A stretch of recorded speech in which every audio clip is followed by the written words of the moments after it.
Something walks whistling past my house every night at 3:03. Every night, no matter the weather, something walks down our street whistling softly. You can only hear it if you're in the living room or the kitchen when they walk by, and it always starts at exactly 3:03. The sound starts faint somewhere near the beginning of the lane near the Carson place. We're towards the middle of the street, so the whistling moves past us before fading away in the direction of the cul-de-sac. When I was younger, my sister and I would sneak into the kitchen some nights to listen. Mom and Dad didn't like that, and we'd catch hell if they found us out there, but they were never too hard on us since we always stuck to the one big rule: don't try to look at whatever was whistling. My neighborhood is a funny place.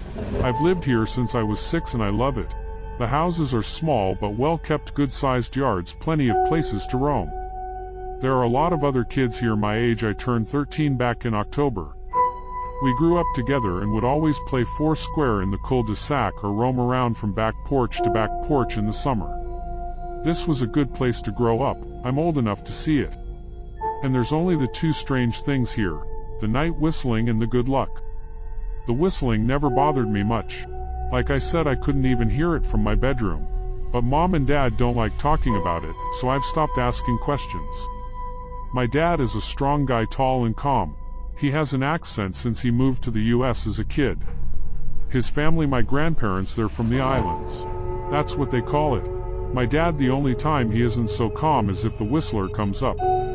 He talks a little quicker, then eyes move faster, and he tells us not to think about it so much and to always remember them. One rule, the big rule: don't try to look outside when the whistler goes past. Not that we could look even if we wanted. Please don't open the door, Holden whispered. My dad walked over to him, hugged him close. We won't, my dad promised, still holding his bat. Nothing is coming in here tonight. Thud, thud, thud. This time the knocking was loud enough to rattle the door. Holden screamed again, and Nola clutched her arms around my neck. My mom came over and knelt down next to us, wrapping my sister and me close. Thud, thud, thud. Call the police, my mom whispered to my dad. The knocking instantly stopped. My dad looked over his shoulder at us. Do you think he was cut off by frantic knocking that trailed off to a polite tap, tap, tap? Police, something said from the other side of the door. The voice from outside sounded exactly like my mom, like a parrot repeating the words back to her. Police. Call the police. Tap, tap, tap. Police. My mom pulled us closer. Police. Police. Police. Police. Please stop, I heard her whisper. I don't think calling them will help, my dad said. How will we know when they're the ones at the door? The knocking came back harder than before. The door shook. Then it stopped. After a long moment I heard the knocking again, but it was coming from our back door. We all turned together towards the back door, but the knocking immediately returned to the front door. Front to back, back to front, loud, then quiet, then loud again. Suddenly the sound was coming from both doors at once, big heavy blows like a sledgehammer. Then something started rapping against all of the windows in the house, then the walls. It was like we were living inside a drum with a dozen people trying to play at once. Or we were a turtle and something was attempting to claw us out of our shell. Stop, Holden yelled. The knocking died. I won't tell, Holden said, staring at the door. I promise I won't tell anyone what I saw. Just please go away. We waited for nearly a minute. Then we heard it, a soft tap, tap, tap coming from the window Holden had looked through earlier. Holden started to cry, sobbing like a prisoner watching gallows being built outside their cell. My dad held him, brushed his hair, but never lied to him, never told him things would be okay. The tapping at the window went on for the rest of the night. We huddled together in the living room for I don't know how long. Eventually my mom tried to take us kids into my room while my dad stayed to watch the door. But the second we moved into my bedroom, the knocking came back so loud it was possible to ignore. I was afraid the door couldn't take it. We went back to the living room and the knocking stopped. Only the tap, tap, tap on the window remained. None of us slept that night. The tapping stopped around 7 a.m. That's about the time the sun comes up here. We waited another 2 hours before my dad opened the blinds from one window. He made us all go back to my parents' bedroom first. I heard him open the door, then come back in. Okay, he told us. It's done. Holden's parents came back around lunchtime. My mom and dad walked Holden over to his house and they all went inside for quite a while. Nola and I watched from the window. She stuck to me the whole day, right at my side, sometimes holding my hand. When my parents came back they looked grim but wouldn't tell us what they said to Holden's family. It was a Sunday, so we all spent the day together, ordered pizza and watched movies. That night everyone slept in my room, Nola and my mom in the bed with me, my dad in a chair he'd pulled over. There was no knocking that night or any night since. We didn't see much of Holden or his parents for the rest of that week, but by Thursday there was a moving truck in their driveway. Nola and I watched them packing up the whole afternoon after school. What sticks with me most is how tired Holden and his parents looked. All three had the same pallor, grim mouths and lightless eyes. Even from across the street I could tell something was very wrong. Holden and his family were gone before sunset. I remember what the original welcoming committee said to my parents when we moved in. Not everyone who looks at the Whistler dies, but even those that live have the light go out of them, and the rest of their lives are full of misfortune, a million little tragedies. I think Holden's parents must have looked either to comfort him if they didn't believe or share the burden if they did. I watch Nola some days happy and young and alive, and I wonder if I'd been slower if she'd looked out the window that night. Would I have looked too? To comfort her? To share that burden? I'm glad I don't have to find out. We still live in that house, in that neighborhood. We still hear our Whistler walking past every night. The blessings, the luck, the good things here are too good to leave. But we're careful. We don't have friends over to spend the night anymore. And my dad hides the key to the blinds very, very well. Not that I've gone looking. Some things you just don't need to look for. AMP. X200B. GTM. HTTPS. www. Reddit. Com. See, there are shutters on the inside of every window, thick pieces of heavy canvas that pull down from the top and latch to the bottom of the window frame. Each latch even has a small lock about the size of what you'd find on a diary. My dad locks those shutters every night before we all go to bed and keeps the key in his room. My mom, I don't know what she thinks about the whistling. I've seen her out in the living room before at 3:03 when the sound starts. I could see her if I cracked my door open just an inch to peek. She's not out there often, at least I haven't caught her much, but once or twice a month I think she sits out there on our big red couch just listening. The Whistler has the same tune every night. It's cheerful. Da da da da da dum. Da da da da da dum. Remember how I said there are two odd things about where I live? Well, besides our night whistler, everyone in my neighborhood is really lucky. It's hard to explain, and Dad doesn't like us talking about this part much either, but good things just seem to happen to people around here a lot. Usually it's small things, winning a radio contest or getting an unexpected promotion at work or finding some arrowheads buried in the yard, you know, the authentic kind. The weather is pretty good and there's no crime, and everybody's gardens bloom extra bright in the fall. A million little blessings, I've heard my mom say about living here. But the main reason we stay here, why we moved here in the first place, is my sister Nola. She was born very sick, something with her lungs. We couldn't even bring her home when she was born, only visit her in the hospital. She was so small, I remember, small even compared to the other babies. A machine had to breathe for her. We moved into our house here to be closer to the hospital. As soon as we moved here, Nola started getting better. The doctors couldn't figure it out, they chalked it up to whatever they were doing, but we all could tell they were confused. But my parents knew, even I knew, Nola getting better was just another of the million little blessings we got for living in our neighborhood. So that's why we stayed, even after we found out that for every small miracle that happens here every day, now and then some bad things happen. But they only happen if you look for the Whistler. See, our neighborhood has a welcoming committee. They show up with macaroni casserole and a gift basket and a manila folder whenever someone new moves in. They're very friendly. 4 people showed up when we moved in 7 years ago. The committee made small talk, gave me a Snickers bar, and took turns holding Nola. It was her first week out of the hospital, so they were extra careful. Then the committee asked to speak to my parents in private, so I was sent to my room, where I still managed to hear nearly every word. The welcoming committee told my parents about how nice the neighborhood was, really exceptionally hard to explain. Kind of nice. And then they told my parents about the even harder to explain whistling that happened every morning at 3:03 and ended at the tick of 3:05. The group Our New Neighbors warned my parents that the whistling was quiet, would never harm or hurt us, as long as we didn't look for what was making the sound. This part they stressed, and I pushed my ear into the door, straining to hear them. People who went looking for the whistler had their luck changed, sometimes tragically. A black cloud would hang over anyone that looked. Anything that could go wrong would. The manila envelope the committee brought over contained newspaper clippings, stories about car crashes and ruined lives, public deaths and freak accidents.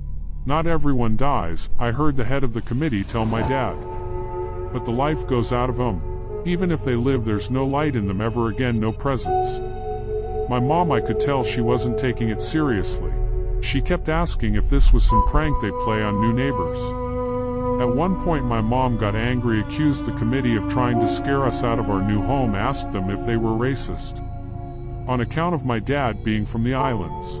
My dad calmed her down, told her he could tell Our New Neighbors were sincere and they were just trying to help us. He explained that he grew up hearing these kinds of stories from his mom and that he knew there were strange things that walked among us. Some of those strange things were good and some were bad, but most were just different.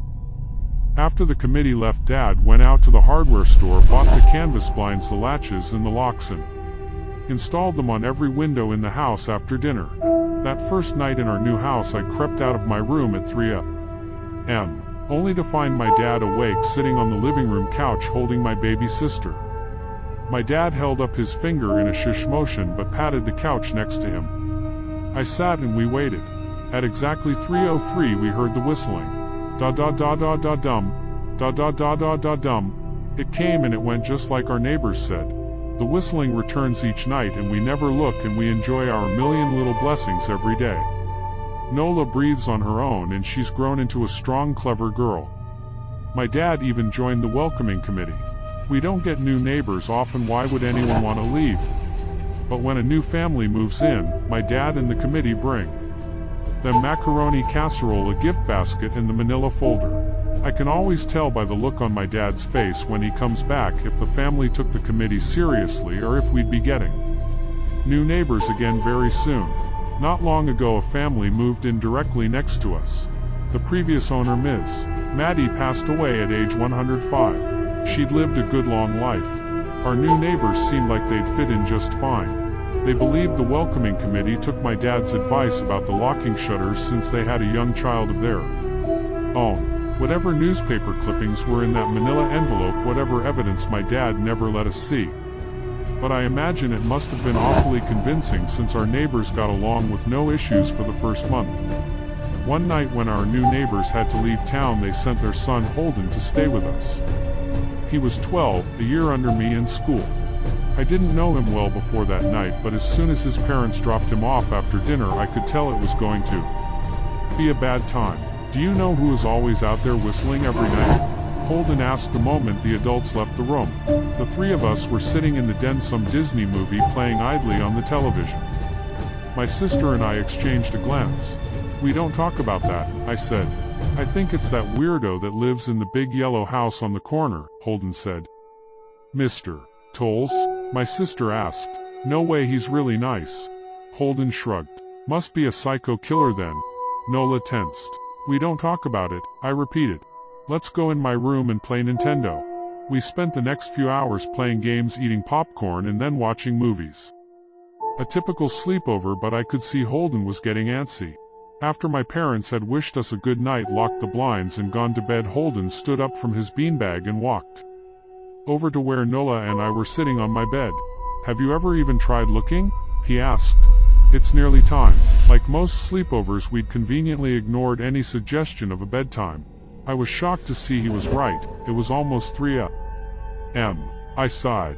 We don't see, I can't even try to look because my dad locks the blinds every night and hides the key, he continued, ignoring me. So does our dad, said Nola. Nola. No, replied Holden. No, he doesn't. You saw him do it, I said a little sharper than I meant to sound. Holden grinned. Your dad locks the blinds, yeah, but he doesn't hide the key. He keeps it right on his normal keychain. So? I asked, worried. I already knew what he would say next, because I had noticed that my dad didn't bother hiding the key anymore after all of these years. because he knew we took it seriously. So after your dad locked up but before your parents went to bed, I went to the bathroom. And on my way I may have peeked into their room, and I may have seen your dad's keychain on his nightstand, and I maybe went and borrowed the key to blinds. Nola and I stared, and his grin only grew wider. You're lying, I said. Holden shrugged. You can check if you want. Just open your parents' door and look, you'll see his keychain right there on the nightstand. Stay here, I told both of them. Don't move a muscle. I hurried over to my parents' room but hesitated at the door. If Holden wasn't lying, my dad would be angry. Beyond angry. I was scared thinking about it, but more scared at an open window with the whistler right outside. I opened the door barely an inch and looked in, but it was too dark to see. Taking a deep breath, I walked into the room. 2 steps into the dark, I froze. The whistling started, and I could hear it clearly from my parents' room. I never realized, but they must have heard the sound every night since we moved into the house. They never told us. I don't think I could have slept through it. I stood there listening to the whistling come closer, unsure whether I should turn on a light or call out for my dad. Soft sounds from the living room brought me back to reality. Nola, I yelled, running out of my parents' room. Holden and Nola were standing near the front door next to a window. Holden wasn't lying. I could see him fumbling with the lock on one of the blinds. I heard a click. He did have the key. Holden let out a quick laugh. Nola stood next to him, hunched up, afraid but maybe curious. The whistling was right outside our house now. I think I made a sound, called out. I can't remember. Time felt frozen, clock hands nailed to the face. But I found myself moving. I'm not fast, I've never been athletic. Somehow though, I covered the space between myself and Nola in a moment. My eyes were locked on her, but I heard Holden pull the blind all the way down so it could release. I heard the snap of it start to raise, and I heard the whistling just on the other side of the window. But I had my arms around Nola and I turned as she was facing away from the window. At the same time I jammed my eyes shut. The blind whipped open. The whistling stopped. I felt Nola shaking in my arms. Don't look, okay? I told her. Don't turn around. We were positioned so that she was facing back towards the hallway and I was facing the window. My eyes were still closed. I felt her nod into my shoulder. I reached out with the arm not holding Nola and tried to touch Holden. My hand brushed against his arm. He was shaking worse than Nola. Holden? I asked. Silence. I reached past him and gingerly felt for the window, eyes still sealed shut. The glass was cold against my fingertips. Colder than it should have been for the time of year. I moved my hand up the window, searching for the string to the blind. The glass began to get warmer the further I reached, and there was a gentle hum feeding back into my fingertips. I tried not to think about what might be on the other side of the window. Finally I touched the string and yanked the blinds shut. I opened my eyes. In the dim light leaking out from the kitchen I could make out Holden, pale and small, staring at the now closed window. Holden? I asked again. He turned towards me and he screamed. Everything became a flurry of motion. Lights sparked to life in the hall, then the living room. My parents' footsteps thudded across the hardwood floor. I didn't turn to look back at them, my eyes were glued to Holden. He was pale, had bit his lip so hard there was a thin red line of blood running down his chin, and he'd wet himself. What happened? My dad asked from behind me. I managed to swivel away from Holden and look back. He looked. I'd never seen my dad scared before, but I saw it that night, in that moment, an old ugly terror stitched on his face. A parent's fear. Just Holden? He mouthed to me. I nodded yes. My dad let out a breath. He looked so relieved I nearly expected him to cheer. But then he turned to Holden and my dad's face changed. I wondered if he felt bad for feeling good that Holden was the only one that looked. There was a knock at the door. We all froze. Holden whimpered. Don't answer it, my mom said. She stood at the threshold of the hall. I'd always thought she was a skeptic and just humored my dad about the windows and the whistler, but that night we were all believers. I noticed that both of my parents held baseball bats they must have taken from their bedroom. The knock came again, a little louder this time.